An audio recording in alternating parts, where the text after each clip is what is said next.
Hey everyone, welcome back to Let's Talk. My name is John, and today on the channel we're going to be talking about The Warriors and its brand new Arrow Video 4K Blu-ray that just came out. So The Warriors was originally released back in February of 1979. It was directed by Walter Hill, who also directed 48 Hours. And Walter Hill, he's a great director, but The Warriors for me will always be his magnum opus, his masterpiece. This is such a unique and original film, especially for the 1970s. It moves along at such a quick pace. It's only 92 minutes long. The 70s were filled with a lot of slowed down movies, character studies, but this just feels like a very fun, a little bit over the top and a little bit cheesy at points action movie, but it is such a well done, well shot film. This movie is following around the Warriors, a Coney Island gang who at the beginning of this movie they're going to be going to meet up with all of the other gangs in New York City, a fictional New York City in the 1970s. New York City in the 1970s was not a great place to live, and in the fictional universe of the New York City in this movie, which is also not a great place to live, I guess, if you're a regular citizen, because there's apparently 60,000 gang members. Can you dig it? To only 20,000 cops, so Cyrus is trying to get them all together and be like, hey, we can overrun this city, there's more of us than them, but unfortunately, David Patrick Kelly's character, the leader of the Rogues, decides, you know what, for no other reason than just to do it, he decides to kill Cyrus, the head of the Rifts, and this sets off the rest of the movie for us, because he decides, you know what, I'm gonna blame the Warriors, because one of them saw him do it. And now every other gang in the city is going to be going after the Warriors on their trip back to Coney Island, which is about 30 miles away from the Bronx where they are. And they don't even realize this is what happened. They just think, we got to get out of here. The cops are here. Let's head on back to Coney Island. But as things go on, they start to realize, why are all these other gangs starting to come after us? They get the baseball player gangs, they get the punks who are wearing roller skates and overalls. Now, that's just one thing about this movie that is very cheesy, but I absolutely love it is, can you imagine being in one of these gangs and you're going out at night, it's like, all right, let me just throw on my overalls, my striped shirt, and throw on my rollerblades so people know what gang I'm in, or let me put face paint on an entire baseball uniform. First of all, it works so well in this movie. The first time we see the baseball gang, I mean, it's actually kind of scary.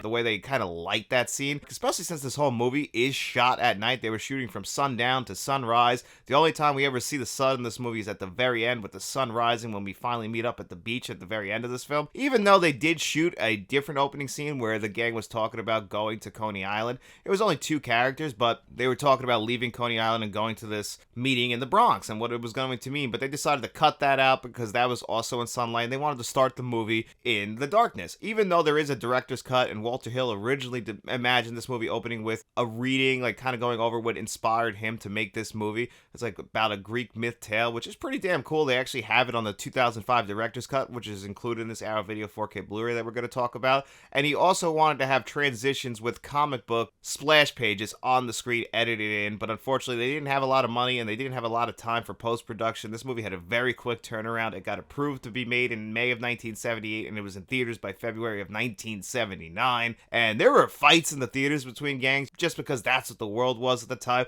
But that also helped to build up the huge cult following that this film has. I mean, people love this movie. There was even a 2005 video game from Rockstar, the people who make Grand Theft Auto, that is actually really, really, really good. Talk to anyone who was playing PlayStation 2 back in the day. They'll tell you that was a really damn solid game. And that's because this movie is just a very good, fun, quick-paced action movie.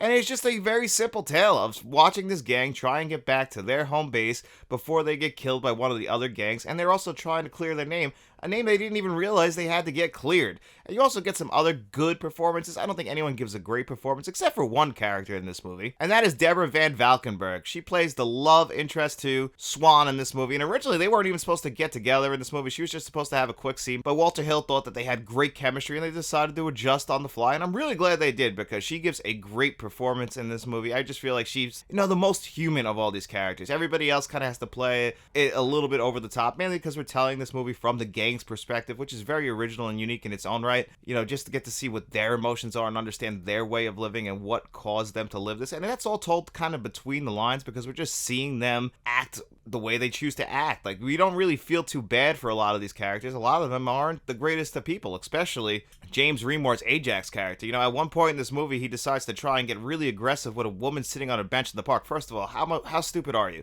If there's a girl sitting on a park bench at like 3 in the morning in New York City wearing a red shirt, is that not a red flag to you? But anyway, he gets overly aggressive with her, tries to, I guess, rape her. And then, of course, she turns out to be an undercover cop. He gets arrested. And you know what? I don't feel bad for the guy at all. You know, the other people in the gang are like, oh, man, he got caught. But it's like, you know, he probably deserved that, and maybe the rest of you should look in the mirror as well. But, you know, that's not this type of movie. We're really telling it from what causes them to do this, and we build up to a great conclusion at the very end of this movie. I guess this is a slight spoiler. I'm not going to tell you how it ends per se, but I do have to bring up the fact that we get the Joe Walsh in the city playing over the sun rising at the very end of this movie. I mean, it just sends you home with a smile on your face. First of all, that song is fantastic. Somewhere out on that horizon. Even after that, it's just a beautiful end to this movie, really just putting a cherry on top of what is a great 92-minute film that you were just smiling the entire time. They don't waste any time in this movie. No moment is wasted, which is always really good. And like I said, for the 1970s, that was really different. There was a lot of films in the 1970s where they would just like, for about 2 minutes, drive in the car, and they won't even show you nothing. You'll just hear background noise, a guy shifting the car, maybe you look out the window a little bit, and you know, that helps to develop the character, to understand them. But this movie doesn't waste any time with that. It's just an action-packed 1970s action movie at that. So, you know, everything is done practically. All these guys had to learn how to do this. This was shot very difficult, by the way, apparently, you know, because they didn't have that much money. A pretty rough shooting at night all the time. And for them to come out with a classic cult film like this really is impressive. And if you haven't seen The Warriors, you're definitely doing yourself a disservice, because this is definitely one of the best films of the 1970s, and is one of the funnest films that you'll ever see. So if you haven't checked out The Warriors, even if you don't want to check out this Arrow Video 4K Blu-ray that we're about to talk about, it's one I think you definitely have to see. But anyway, we're also here to talk about that Arrow Video 4K Blu-ray, and we're going to do that right now. Warriors, come out to play. So here it is, the Arrow Video 4K Blu-ray of The Warriors, and I actually got the Arrow Store exclusive. Actually, it wasn't really by choice. I pre-ordered this from Amazon the first day you could, but for some reason it got delayed till January 23rd, so I went onto the website and I saw people were actually getting their Arrow Video Store orders delayed, so I decided, you know what, there was like 100 and something left of the Arrow Video Store exclusive ones. Let me grab that just so I'm insured to get it, and I'm really glad I did. Now, I can't look at the other one side by side with this one. I can only go by what's in pictures, and I did like the artwork on the new design of it. I really did like the subway look of that packaging. I thought it was really nice, but I'm very happy that I got the Arrow Video Store exclusive one here with this artwork on it. I really do think it stands out, and they also put a slip sleeve over their classic Arrow Video hard packaging. I mean, that really is impressive. Arrow Video has some of my favorite collector's editions, bar none. For me, I thought that their Psycho 4K Blu-ray set was going to win Best Packaging of the Year, but their Arrow Video Warriors 4K set is giving that one a run for its money. You've seen this before in movies like Waterworld, True Romance, RoboCop. They do all the same stuff, but it's still, you can't sell short how impressive this is. And when you come inside, you also have, you have a poster right here that comes with it. Amazing paper stock. Feels expensive. Feels like it's not going to rip. You really have to be impressed with that. New York Subway Guide. This is all the paperwork that's in here. Again, amazing paper stock. I mean, you could get so much reading material in this. This is so thick. There's just so much in here. They don't leave any stone unturned when it comes to the packaging. Then when you get to the actual 4K Blu-ray, it's right here. Now, I already reversed the cover art. It looks just like the cover on this 4K Blu-ray. It's exterior packaging. I reversed it to look like the original movie poster. Again, giving us the option. Always love it. And because I have that on the outside, I'll do this one on the inside. And when you come inside, first of all, right here, you get stickers for every single gang, a bunch of pictures and stickers. I mean, they really gave us everything you could have imagined, just a bunch of extra stuff in here. Now, I'm never going to use those stickers, but because, I mean, I don't know what I would do with them, just stick them on the wall or something. But hey, if you want to, you get them in there. All the gangs are represented. You come inside right over here, individual disc design. It's a 2-disc set. Both of them are 4K Blu-rays. The first one is going to be the theatrical cut on 4K Blu-ray with its 3 audio options. It's going to start out, guys, in a 1.0 mono track. There's also a 2.0 stereo track. And then there is the brand new Dolby Atmos track. But when you go to the director's cut or the 2005 cut on the second disc, which is also in 4K Blu-ray, that is only going to have a DTS HD 5.1 and also a DTS HD 2.0 mono track. So both of them have different audio options. The director's cut didn't get an upgrade. I believe that's still the previously released audio. So if you want to listen to it with the Atmos track, you have to watch the theatrical cut. But for them to give us both cuts on 4K visually with HDR10 and Dolby Vision really is impressive. You don't really see too many studios do that. Actually, I've seen Arrow Video do that in the past with Mallrats earlier this year, but a lot of studios don't do that. We were just talking about JFK here on the channel. They only gave us the director's cut in 4K. The theatrical cut was actually on Blu-ray with a new 4K scan, but this one, both cuts get the 4K treatment. And if you prefer the director's cut, that's the way you want to watch it, you can watch that in 4K. Me personally,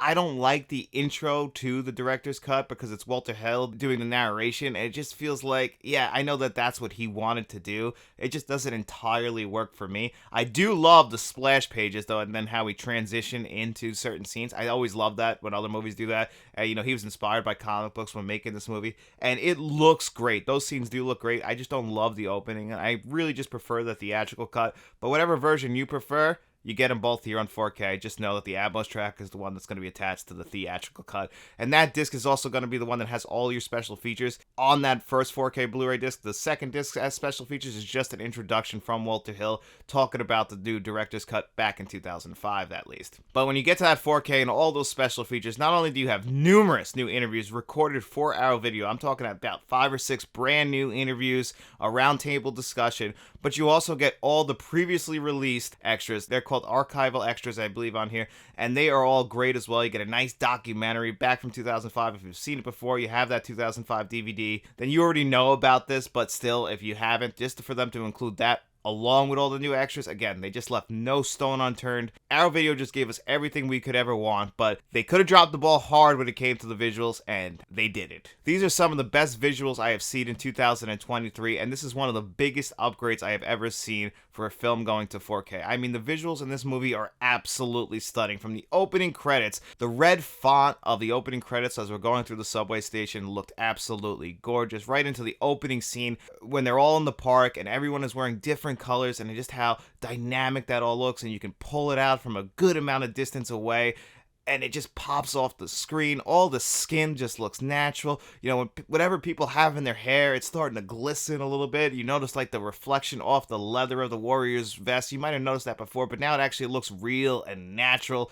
You know, there really isn't a flaw in these visuals, except for a couple. Like, this is pretty much a 10 out of 10 visual upgrade, but there are certain scenes when they're in the cemetery early in the movie, it kind of looks a little bit muddy, and then very late in the movie, at the very last scene, when the riffs show up, and they're cutting between two characters, the one character wearing the aviator sunglasses, it just looks very overly grainy and muddy and fuzzy in this one shot, but when they cut back, we don't have that issue, so it's weird how it's like it's a two shot, but yet only one side of the shot looks bad while the other side of the shot looks fine. And it's very quick, you know, it's nothing that's going to take you out of the movie. It's at the very end of the movie. And from what I heard, when they were shooting the very end of this movie, it was very difficult. Cameras were dropping out. It was hard to light. So I'm assuming that it's just a source material thing. That was the best they could do with it. It's really not worth complaining, but I'm sure when you're watching it, it's going to stand out like a sore thumb. So I just wanted to bring it up to you guys. But that really is the only flaw in the visuals. The audio, that Dolby Atmos track, is fantastic. They did a great job. There's one point when the bus drives by and the guy swings a bat and you just hear the bat like go from left to right behind you. I mean, I loved it. I thought it was a great Atmos track.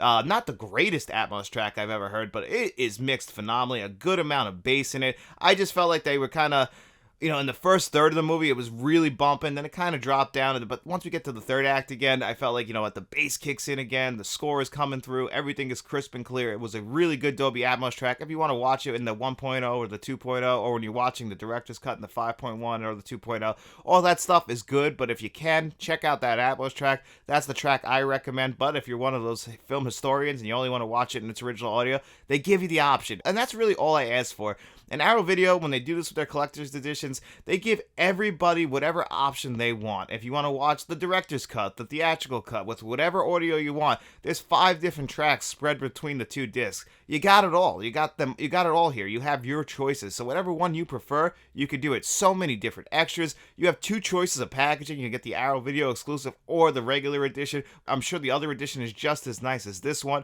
So it really just comes down to what you prefer. But Arrow Video giving us these options really is impressive. They really knocked it it out of the park with this one. It is one of the best releases of 2023. The visuals are a stunning 10 out of 10, but everything else in here isn't worth complaining. This is actually going to be my last 4K Blu-ray that I pick up for 2023. I needed this to make my 2023 top 10 4K Blu-ray list, and thank God I grabbed it because this easily is one of the best of 2023, and I don't really hand these out too often. I think this will only be my third one of the year, but this one definitely gets a 10 out of 10. It is a huge upgrade, and if you're a fan of the Warriors, at 45 bucks, it really isn't that bad. Comparing it to JFK, which is another film that many people love, that was 60 bucks. So for $15 cheaper for one film, you get so much here, everything that you can imagine for the collector. So it really is a phenomenal release. If you are a fan of the Warriors, I promise you, you will not be disappointed. And even if you're not a fan of the Warriors and you're just a collector, you're really going to appreciate this set, and you're really going to appreciate this film if you haven't seen it. So I can definitely highly recommend it. But anyway, guys, that's going to do it here for me for another episode of Let's Talk. I really hope you enjoyed this episode, and if you did, don't forget to hit that like button, hit that subscribe button, or you can become a channel member like my producers John Doe Juggalo and Jason Martin, or you can just become a channel director like Kevin Kruger and Frank Rodriguez, or you can even become a friend of the channel and help just support us that way. Whatever route is best for you, we would just really appreciate the support. But again, if you got no money to toss away, just liking, sharing, and subscribing is the best way to help us out. And then getting out in those streets, telling your friends about us, and then after you're done doing all that, we'll be seeing you around.